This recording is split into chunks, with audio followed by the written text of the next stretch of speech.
எல்லாருக்கும் வணக்கம். எப்படி இருக்கீங்க? இன்றைக்கி நம்ம ப்ளூபெர்ரி கிறிஸ்ப் எப்படி வைக்கிறதுன்னு பார்க்க போகிறோம். அதுக்கு என்னென்ன பொருட்கள் தேவைன்னு சொல்கிற நோட் பண்ணிக்கிறீங்களா? இது வந்து பிரேக்ஃபாஸ்ட்டுக்கு நம்ம பண்ணி சாப்பிட்லாம், டெசர்ட்டுக்கு கூட நீங்கள் இதை பண்ணி கொண்டு போகலாம். ஓகே, இதில் நான் வந்து 6 கப்புக்கு ப்ளூபெர்ரி எடுத்து தண்ணியை வடிச்சிட்டு அதை நான் இந்த ஓவன் சேஃப் பவுலில் போட்டு வச்சுருக்கேன். இங்கே நான் வந்து 1 டேபிள் ஸ்பூனுக்கு ப்ரௌன் சுகர், 1 டேபிள் ஸ்பூனுக்கு கார்ன்ஃப்ளவர் எடுத்திருக்கேன், கொஞ்சம் உப்பு, அதுக்கப்புறம் ஒரு 2 டீஸ்பூனுக்கு லைம் ஜூஸ், அப்புறம் 1/2 டீஸ்பூனுக்கு பட்டை பவுடர், சின்னமன் பவுடர் எடுத்துக்கிறோங்க. 1 கப்பு குக்கிங் ஓட்ஸு, 1 கப்பு வந்து கோதுமை மாவு, சப்பாத்திக்கு யூஸ் பண்ணுற மாவு எடுத்துக்கலாம், 1 கப்புக்கு ப்ரௌன் சுகர், 1 ஸ்டிக்கு பட்டர், அதாவது 1/2 கப்புக்கு room temperature butter, vanilla essence வந்து நம்ம சேர்க்க போகிறோம். இதுலேயும் கொஞ்சம் உப்பு நம்ம சேர்க்குறோம்.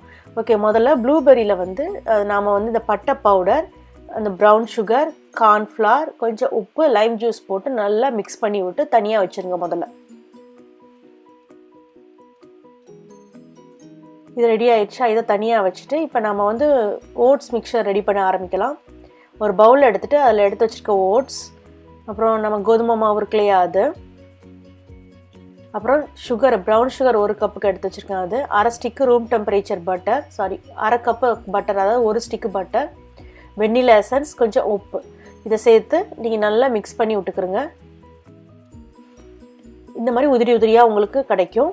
இப்போ நம்ம இதை ஈவனாக இந்த ப்ளூபெர்ரி மேலே ஸ்ப்ரெட் பண்ண போகிறோம். ஈவனாக ஸ்ப்ரெட் பண்ணிட்டு நல்லா ப்ரெஸ் பண்ணி விட்டுருங்க. இதுக்கடையில் நீங்கள் ஓவனை 375 டிகிரி ஃபாரன்ஹீட்க்கு ப்ரீஹீட் பண்ண ஆரம்பிச்சிருங்க. இப்போ ப்ரீஹீட் பண்ணது ரெடி ஆயிடுச்சு. இதில் நான் இந்த ட்ரேயை வந்து 45 நிமிஷம் வச்சு எடுக்க போகிறேன். இப்போ நமக்கு அருமையான ப்ளூபெர்ரி கிறிஸ்ப் ரெடி ஆயிடுச்சு. இது கொஞ்சம் ஆற விட்டுட்டு அதுக்கப்புறம் நீங்கள் சர்வ் பண்ண ஆரம்பிக்கலாம். இப்போ இது ஆறிடுச்சா, இப்போ நாம் இதை வந்து நம்ம சர்வ் பண்ண போகிறோம். இதுக்கு சில பேர் சர்வ் பண்ணும்போது மேலே ஐஸ்கிரீம் டாப்பிங்காக வச்சு சர்வ் பண்ணுவாங்க, அப்படின்னா விப்பிங் க்ரீம் மேலே வச்சு சர்வ் பண்ணுவாங்க. இது உங்களை பொறுத்தது. இது பிரேக்ஃபாஸ்ட்டுக்கு நீங்கள் பண்ணி கொடுத்துடலாம், குழந்தைங்களுக்கு ஸ்கூலுக்கு லஞ்சுக்கு கூட இதை பண்ணி கொடுத்து விடலாம்.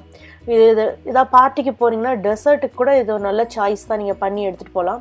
இதை ட்ரை பண்ணி பாருங்கள். உங்களுக்கு பிடிச்சிருந்துச்சுன்னா லைக் பண்ணுங்கள், கமெண்ட் பண்ணுங்கள், சேனலை சப்ஸ்கிரைப் பண்ணுங்கள், கூடவே பெல் சிம்பலை நீங்கள் கிளிக் பண்ணிங்கன்னா அப்டேட் பண்ணுற வீடியோஸ் உடனே பார்க்கலாம். நம்ம இன்னொரு வீடியோவில் சந்திக்கலாம். நன்றி, வணக்கம்.